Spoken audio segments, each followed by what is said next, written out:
बरादेव की असीम कृपा हो जाती है। 5 वर्ष बीत जाने के बाद उनके घर में उस परम शक्ति फड़ापेन की ऐसी कृपा बन जाती है कि रानी हिरवा देवी गर्भ धारण कर लेती है। रानी हिरवा गर्भ धारण कर लेती है तो राजा और रानी बड़े प्रसन्न चित्त रहने लगते हैं। उनके मन में खुशियां हो जाती हैं कि अब हमारी फड़ापेन बरादेव ने सुनवाई कर लिया है, अब हमारे घर में राजा आने वाला है। ऐसे उनके मन में खुशियां और आनंद ही आनंद आ जाता है। उस दिन से राजा और रानी बड़े प्रेम पूर्वक रहने लगे और अपने दिन बिताने लगे। अचानक क्या होता प्रिय सज्जनों, जब राजा रानी के साथ बैठता था तो रानी की मन की बातों को जानता था कि रानी मुझे क्या बताना चाहती है। तो रानी कहती थी राजा से, हे राजा, हे स्वामी, आज मेरा मन कुछ खाने का करता है। क्या कहती थी? आज मेरा मन नारियल खाने का कर रहा है, पानी वाला नारियल चाहिए स्वामी आज तो महाराज उसके लिए पानी वाला नारियल बुलवाते थे। राजा सुनाओ, आज मुझे भाजी खाने का मन कर रहा है। कभी भाजी बुलवाया करती थी। कौन? रानी हिरवा देवी। ध्यान पूर्वक सुनना भैया, जब रानी के लिए राजा नारियल पानी बुलवाया करता था तो बड़े प्रेम पूर्वक उसको ग्रहण करती थी। किसी दिन बोलती थी राजा, हे स्वामी, आज मेरा मन भुंजे हुए चना खाने का कर रहा है। इस प्रकार से उसको राजा को रानी आदेशित करती थी, यानी कहती थी। तो राजा उसके लिए कुछ ना कुछ अपने हवालदारों के द्वारा बुलवाया करता था कि भाई जाओ आज रानी के लिए फला चीज लेके आ जाओ। और रानी उसको बड़े प्रेम पूर्वक खाया करती थी और अपनी इच्छा की पूर्ति कर लेती थी। ऐसे दिन बीतने लगे। धीरे धीरे धीरे धीरे एक दिन राजा साहब उनके पास बैठे, कहने लगे, हे रानी, एक बात बोलना चाहता हूँ। रानी कहने लगी, हाथ जोड़ के स्वामी कहिए, क्या कहना चाहते हो? तो राजा कहने लगे, सुनो, अब तुम्हारे कुख में और राजा का आगमन हो चुका है, हमारे घर में राजा आने वाला है, इसलिए मैं तुमसे कुछ कहना चाहता हूं। तो रानी हाथ जोड़ करके कहने लगी, महाराज कहिए, हे स्वामी जो कहना कह डालो। तो उन्होंने क्या कहा था कि सुनो रानी, मेरी बात को ध्यान पूर्वक सुनना।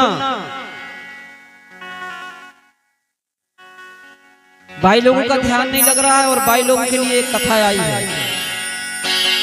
एक बार ताली बजाए सभी लोग जरा, बोलिए कुमार लिंगो बावाना। क्या नहीं सुनना चाहिए करके राजा बता रहे हैं, जरा आप लोग भी सुनिए। राजा और रानी दोनों एक साथ बैठे। कौन? राजा पुलस्यु और उनकी रानी हिरवा, दोनों पति पत्नी एक साथ बैठ करके क्या कह रहे हैं कि हे रानी, अब हमारे पास संतान आने वाली है, लेकिन मैं संतान के बारे में तुमको कुछ बताना चाह रहा हूं, तो तुम ध्यान पूर्वक सुनो। क्या बता रहे हैं राजा? राजा कह रहे हैं कि हे रानी, जब किसी के पेट में कोई पुत्र या पुत्री होती है, उस समय तुम हो जाओ, चाहे तुम्हारी कोई साथ की सहेली हो, चाहे और कोई भी हो, उनको गलत बातों का उपयोग नहीं करना चाहिए, ऐसा राजा समझा रहे हैं। तो रानी कहती है, हे स्वामी कहो ना, कौन सी बात नहीं, कौन सी बात का उपयोग नहीं करना चाहिए। राजा कहने लगा, रानी सुनो, जब किसी के पेट में बच्चा होता है ना, उस समय किसी के साथ लड़ना और झगड़ना न चाहिए। आई बात समझ में? क्या कहा राजा ने कि किसी के पेट में बच्चा होता है, उस समय शांत रहना चाहिए, किसी से लड़ाई झगड़ा नहीं करना चाहिए। और कहा सुनो, कोई अगर गलत बात बोलता है, उसकी बात नहीं सुनना चाहिए। कोई किसी की चुगली करता है, उसकी चुगली नहीं बोलना चाहिए। इस प्रकार से राजा अपनी रानी को बता रहा है। और कोई किसी के घर से उस समय अंगार लेके नहीं आना चाहिए। कभी कभी होता हमारे घर माचिस नहीं बचती ना, तो महिलाएं उनके घर से अंगार अपने घर ले आती हैं। उस रूप में अंगार भी नहीं लाना चाहिए। आ रही मेरी बात समझ में मात्र सकती हो? आ रही कि नहीं बात? लड़ना नहीं चाहिए। उस जब मात्र शक्ति गर्भ धारण कर लेती है ना, उस समय अपने घर में किसी से लड़ाई झगड़ा नहीं करना चाहिए, और ना ही किसी के साथ में लड़ना झगड़ना चाहिए। अपने मन को काबू में रखना चाहिए। इस प्रकार से राजा पुलसु अपनी धर्म पत्नी हिरवा रानी को समझाते हैं। उस समय किसी से लड़ाई झगड़ा नहीं करना चाहिए, किसी की गलत बातों को नहीं सुनना चाहिए, और किसी के साथ में चुगली नहीं करना चाहिए। क्यों नहीं करना चाहिए? इसका क्या कारण है? राजा कहने लगे, रानी अगर उनके पेट से जो भी बच्चा का जन्म होता है ना, वो भी वैसे ही ढंग का होता, फिर यानी लड़ाकू होगा। यदि उस समय कोई लड़ने वाले को देख रही है, सुन रही है, तो वो उसका बच्चा भी लड़ाकू निकलेगा। किसी की चुगली कर रही तो वो भी चुगली करने वाला होगा। इस प्रकार से महाराज पुलसु अपनी रानी को समझा रहे हैं, तो आप लोगों को भी समझ लेना चाहिए। आई बात समझ में? ताली तक नहीं बजा सकते आप लोगों को भी इस बात पर समझ लेना चाहिए। अब खाने पीने की इच्छा की बात करूं, क्या हुआ प्रिय सज्जनों, जब रानी अनेक प्रकार की वस्तु खाने के लिए मंगाने लगी, तो राजा ने उनकी पूर्ति के लिए अनेक वस्तुओं को लाला करके और उनकी पूर्ति किया राजा ने। इसके बाद क्या हुआ, जब उनकी पूर्ति राजा करते रहे, तो राजा एक दिन रानी कहने लगी, महाराज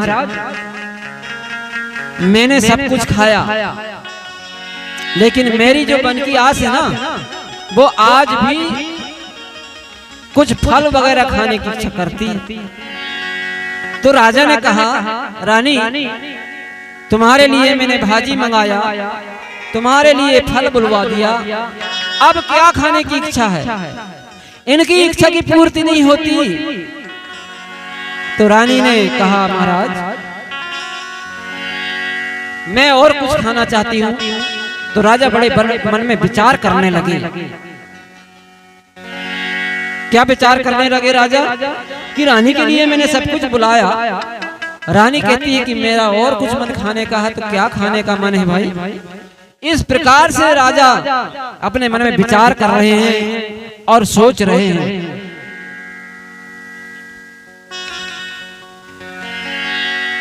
तो राजा कहने लगे ठीक है भाई, तुम्हारी जो इच्छा है उसकी पूर्ति भी हम कर देंगे, लेकिन तुमको बताना पड़ेगा।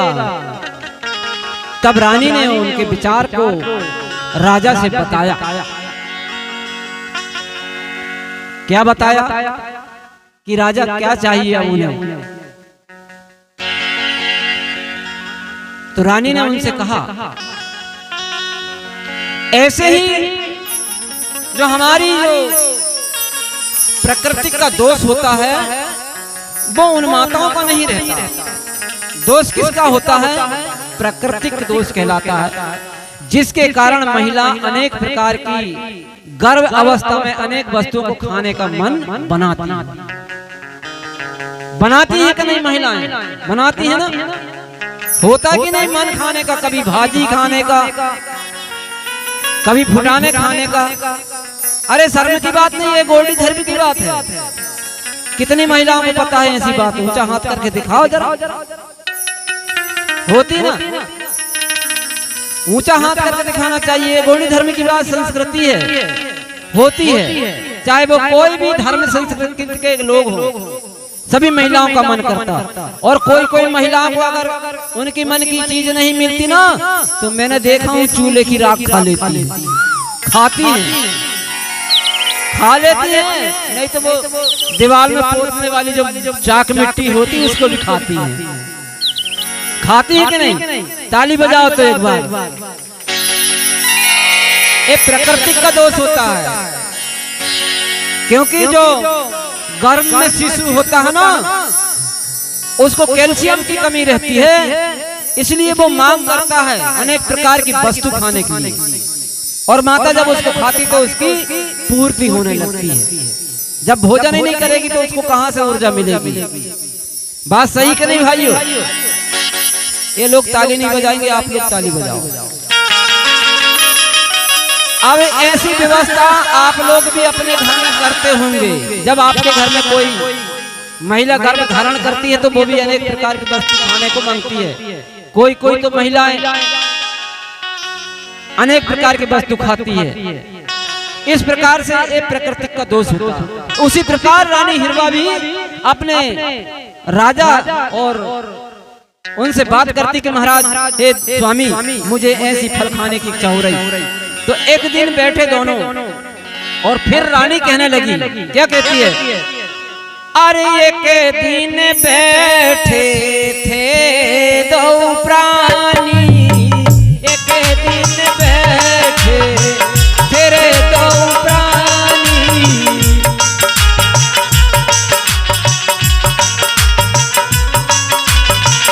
रानी कहे राजा से पानी, रानी कहे राजा से पानी।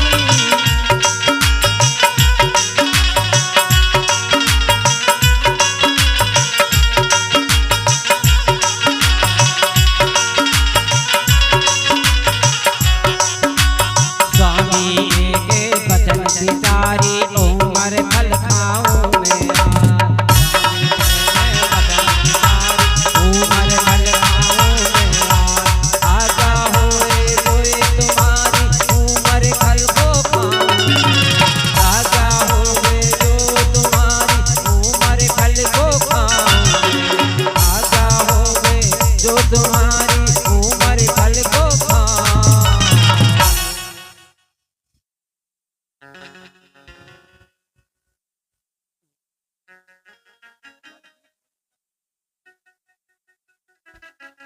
रानी दोनों प्राणी बैठे हुए थे और उन्होंने फिर बात रख दिया।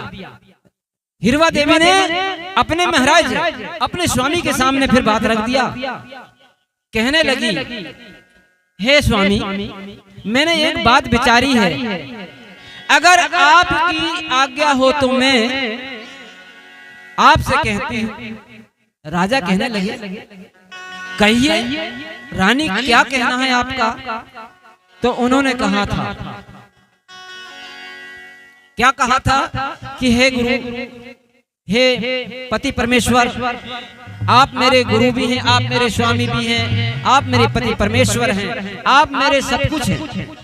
इसलिए हे स्वामी, मैंने एक बात को विचार रखी है, और वो बात है कि हमारे परकोटा जो पीछे लगा हुआ है, जहां उमर का एक पेड़ भारी लगा है, और वो पेड़ इतना लदा हुआ है फलों से, जहां लाल लाल फल लगे हैं। महाराज, अगर आज्ञा हो आपकी तो मैं उन फलों के खाने के लिए जाऊंगी।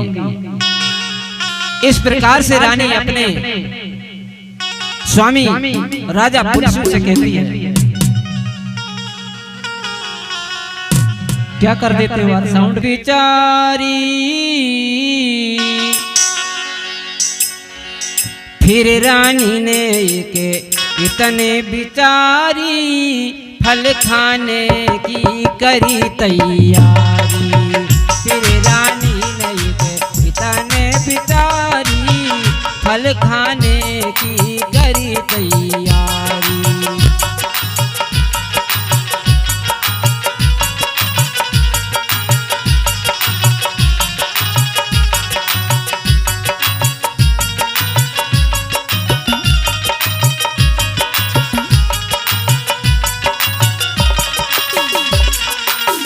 फल खाने की करी तैयारी, फल खाने की करी तैयारी।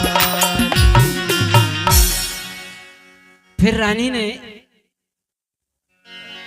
यानी एक उपाय विचारा, क्योंकि महाराज अपने पुलसिव राजा स्वामी से डायरेक्ट बात नहीं करना चाहती थी। वह चाहती थी कि मैं किसी भी आड़ से और राजा से कहूं कि मैं फल खाने के लिए स्वयं जाऊंगी। कहां जाऊंगी? पछीते जो उमर का झाड़ लगा था, पेड़ लगा था बड़ा भारी। उमर को कितने लोग जानते हो? उमर जो पकता है ना, अभी पकेगा, है ना, सभी लोग जानते हैं।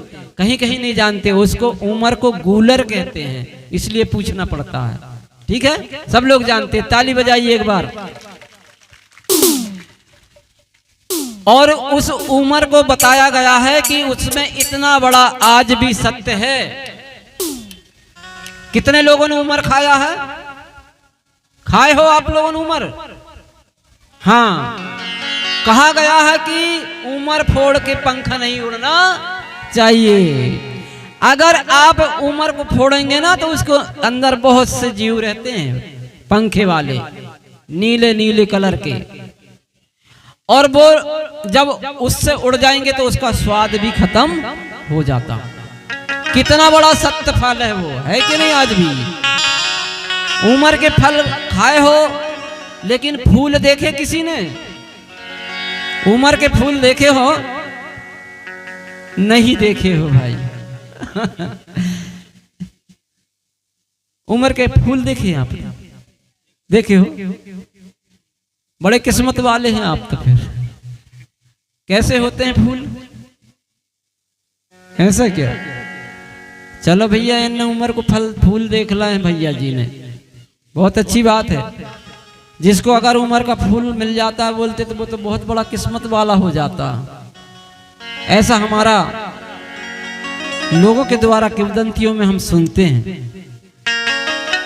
तो क्या हुआ सज्जनों, हिरवा देवी ने एक उपाय सोचा। पिछवाड़े को जानते हो? पीछे अपना, जैसे अपना परकोटा रहता है ना, उसको पिछवाड़ा बोलते हैं ना अपन, अपने घर के पीछे वाला। उस जगह में एक उमर का पेड़ भारी लगा था। उस पेड़ में इतने फल लगे थे कि बहुत ज्यादा लदे हुए थे फल, और लाल लाल पक चुके थे। उन फलों के लिए रानी का मन ललच रहा था कि मैं जाकर के कब उन फलों को खा डालूं।